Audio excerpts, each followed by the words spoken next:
Hai semua, aku Mega, award di LPDP PK47. Sekarang aku menempuh pendidikan master degree di Lancaster University, United Kingdom.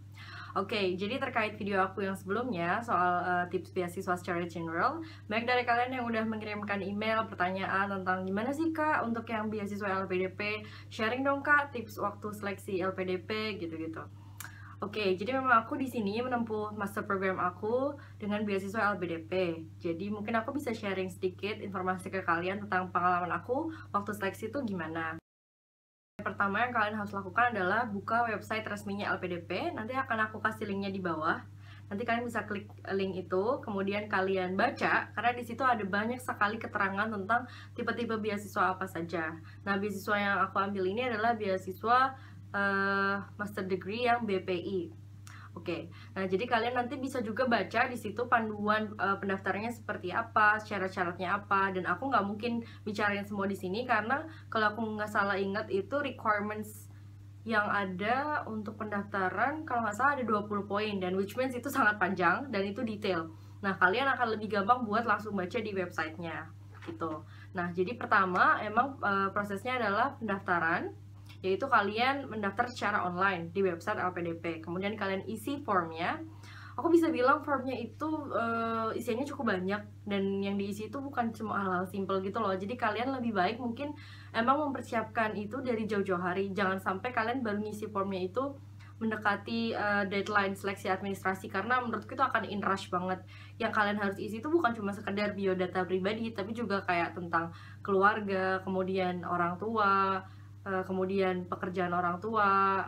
Kalian juga harus melengkapi persyaratan kayak dokumen kesehatan, seleksi bebas TBC, kayak gitu yang memang nggak bisa diselesaikan hanya dalam satu hari. Katakan kalian bisa isi 1, 2, 3 hari untuk formnya, kemudian untuk melengkapi file-file yang dibutuhkan nih, kayak misalnya tes kesehatan dan lain-lain, itu mungkin sekitar seminggu. Jadi mungkin idealnya kalian punya waktu sebulan sebelum seleksi administrasinya ditutup. Kalau bisa malah lebih sih, karena untuk seleksi administrasi ini juga kan terkait dengan esai. Kalian itu disuruh bikin 2 esai tentang kontribusi kalian terhadap masyarakat yang pernah dilakukan atau yang sedang dilakukan atau yang akan dilakukan. Kemudian juga tentang sukses terbesar di dalam hidup kalian. Nah, kan nggak, kalau memang kalian bukan expert di dalam esai, nggak akan mungkin sih kayaknya untuk nulis dalam satu hari aja, dan menurutku hasilnya juga nggak akan maksimal. Jadi mendingan memang kalian sudah menyiapkan itu ya paling nggak 1-2 bulan sebelum deadline. Banyak dari kalian juga yang nanya tentang esainya itu gimana gitu kan. Jadi kita disuruh bikin 2 esai. Yang pertama itu esai tentang kontribusi kalian terhadap Indonesia, baik yang sudah dilakukan dan yang akan dilakukan ataupun yang sedang dilakukan sekarang. Nah, yang kedua ini tentang sukses terbesar kalian dalam hidup. Dan sebenarnya menurut aku isinya 3 sih, karena yang satu ini rencana studi. Jadi kalian disuruh juga untuk menuliskan rencana studinya seperti apa, dan itu bentuknya juga yang aku buat dulu itu seperti esai. Jadi memang aku membuat 3 esai untuk seleksi tahap pertama. Nah, untuk esai yang kontribusiku untuk Indonesia itu aku menuliskan tentang program-program yang sudah pernah aku ikuti waktu zaman S1, kayak misalnya waktu KKN aku ceritain program KKN aku apa, gimana aku dan tim KKN ku mengabdi kepada masyarakat dengan cara kami, program-program yang membantu masyarakatnya apa. Kalau nggak salah sih itu yang aku ceritakan. Kemudian kontribusi ke depan yang akan aku lakukan itu setelah aku selesai belajar dan pulang ke Indonesia itu lebih ke tentang pekerjaan yang akan aku lakukan di Indonesia itu sendiri. Dunia pendidikan hubungan internasional, which means jurusan yang sedang aku ambil ini memang lagi sangat berkembang. Jadi memang aku waktu itu menuliskan bahwa aku akan berkontribusi di dunia hubungan internasional Indonesia. Jadi setelah aku menempuh pendidikan di Inggris, untuk ilmu yang sudah aku dapat nanti akan aku dedikasikan untuk Indonesia dalam bentuk apapun. Bisa jadi kalau misalnya aku jadi dosen, which means dalam bentuk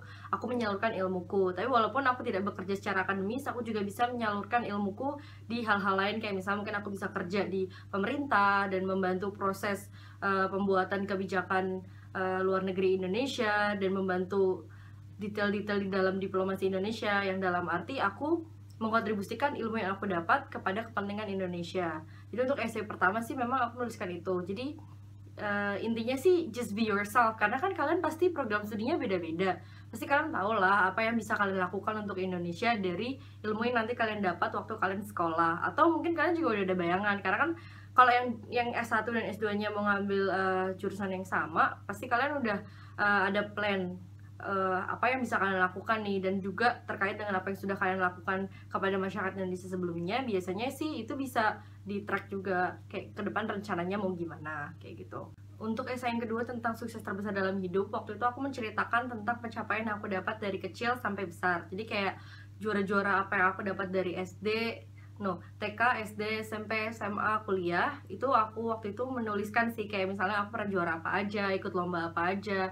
Kemudian di antara itu semua, aku menuliskan mana yang menurut aku adalah pencapaian terbesar. Jadi waktu itu kalau nggak salah sih aku nulis tentang lomba nasional yang pernah aku ikuti, dan alhamdulillah aku jadi juara di situ, dan aku mencantumkan itu sebagai sukses terbesar dalam hidupku. Dan juga lomba nasional pas SMA itu membuat aku diterima di UGM untuk S1-nya tanpa melalui seleksi tertulis, karena aku waktu itu dapat SNMPTN undangan. Jadi aku waktu itu kalau nggak salah menuliskan tentang pengalamanku di bidang itu sih. Nah, intinya sih kalian tulis aja apa yang kalian lalui dari hidup kalian. Maksudnya jangan menuliskan hal-hal yang fake atau kayak dibikin-bikin gitu, karena sebenarnya menurut aku di bagian essay ini LPDP tuh pengen tahu tentang diri kalian tuh seperti apa. Jadi just write about yourself gitu loh, jangan kayak mengada-ada atau kayak membuat settingan yang aneh-aneh di tulisan kalian, karena mungkin akan ketahuan juga sih waktu nanti misalnya kalian bikin esainya nggak jujur, terus nanti kalian lolos dan masuk ke tahap wawancara, biasanya nanti jurinya akan tahu kalau misalnya esai yang kalian tulis dengan apa yang kalian kemukakan nih waktu di depan mereka pas wawancara itu kok agak beda atau misalnya gimana, itu juga nggak akan bagus buat proses seleksi kalian. Rencana studi itu memang isinya kayak plan kalian, kenapa kalian milih jurusan itu untuk program di beasiswanya, kemudian ranking universitasnya, terus peringkat jurusannya, dan pokoknya kalian bisa menjelaskan hal-hal apa saja yang bisa kalian dapatkan dari program universitas itu, dan kenapa LPDP bisa mendapatkan benefit ketika membiayai kalian kuliah di situ gitu sih. Dan perlu kalian tahu juga ya, universitas yang dibiayai LPDP itu sendiri hanya universitas-universitas terbaik di negara manapun. Jadi kalian kalau misalnya mau milih universitas untuk maksudnya kalau kalian mau mendaftar universitas, ada baiknya kalian lihat dulu nih list universitasnya ada atau enggak di website LPDP. Karena kalau misalnya kalian mendaftar LPDP udah punya letter of acceptance, tapi kalau universitasnya nggak masuk di list LPDP, biasanya itu akan susah. Ada sih teman aku yang misalnya dia dapat universitasnya di luar list. Kalau nggak salah itu waktu itu harus menempuh beberapa proses dulu baru akhirnya bisa di accept sama LPDP.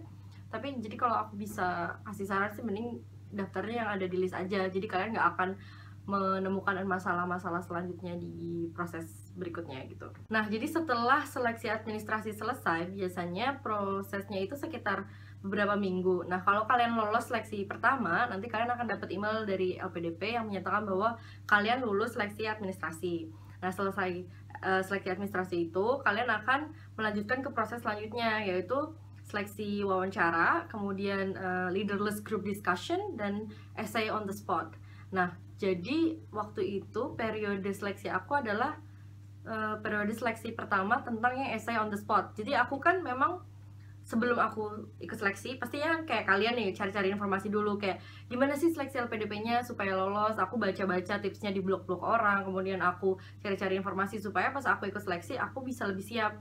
Tapi karena waktu periode aku itu seleksi essay on the spot adalah periode pertama, jadi aku nggak mendapatkan gambaran dulu nih dari blog orang atau kayak info dari internet tentang kayak apa sih situasinya gitu. Mungkin ini yang bisa aku share ya.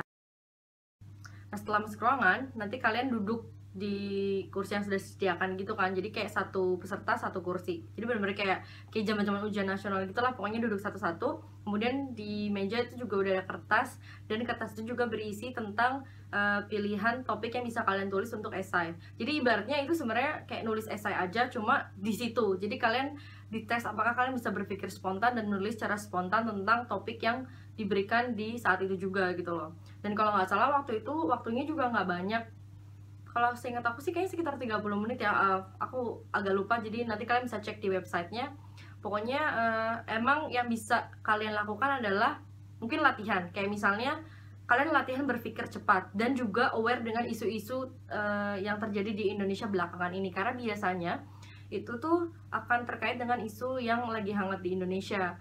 Nah, kalau misalnya kalian takut nih, aduh gimana kalau misalnya aku ntar stuck gitu loh, nggak bisa nulis atau gimana gitu. Pokoknya kalian harus berlatih untuk berpikir cepat. Jadi ketika kalian baca topik pilihannya, kalian langsung pilih yang mana yang menurut kalian paling kuasain nih. Nah, habis itu kalian langsung bisa tuliskan ke dalam esai. Tapi jangan lupa kalian bikin kerangka esainya dulu. Karena kalau misalnya namanya juga kita mikir spontan ya, takutnya kalau kita cuma langsung asal nulis itu jadi kayak random banget isi esainya dan malah jadi nggak bermutu. Jadi kalau menurutku sih setelah kalian memilih topik, kalian kayak bikin coret-coretan dulu gitu untuk kerangkanya, mau bahas ini, habis itu analisisnya ini, kesimpulannya ini. Jadi habis kalian sudah punya kerangka kan, kalian bisa nulis cepat tapi tetap terstruktur dengan baik gitu loh. Jadi flow-nya jelas, analisisnya jelas, jadi esainya tetap ada substansi yang berkualitas. Pokoknya kalian harus berlatih untuk berpikir cepat. Jadi ketika kalian baca topik pilihannya, kalian langsung pilih yang mana yang menurut kalian paling kuasain nih. Nah, habis itu kalian langsung bisa tuliskan ke dalam esai. Tapi jangan lupa kalian bikin kerangka esainya dulu. Karena kalau misalnya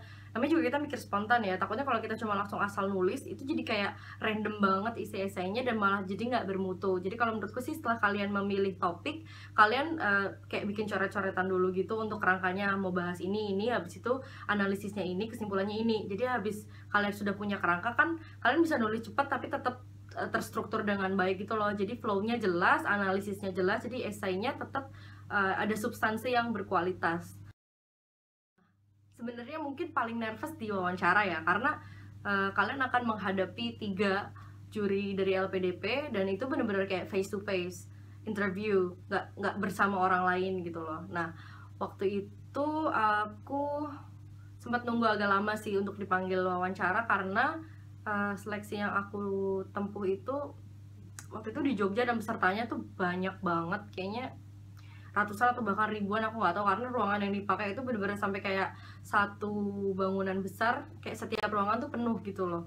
Nah, terus waktu aku nunggu buat wawancara kan sempet ngobrol-ngobrol gitu kan sama peserta yang lain. Nah, ini juga penting sih menurut aku. Kalau misalnya kalian tipe orang yang nggak terlalu kayak confident atau misalnya kalian gampang down, kalau aku bisa bilang nggak usah ngobrol sama orang, nanyain kayak gimana wawancaranya atau kayak tips dong gimana di dalam gitu, mending nggak usah. Karena kayak kalau misalnya kalian ketemu orang yang ternyata emang dia confident banget, atau misalnya kalian ketemu orang yang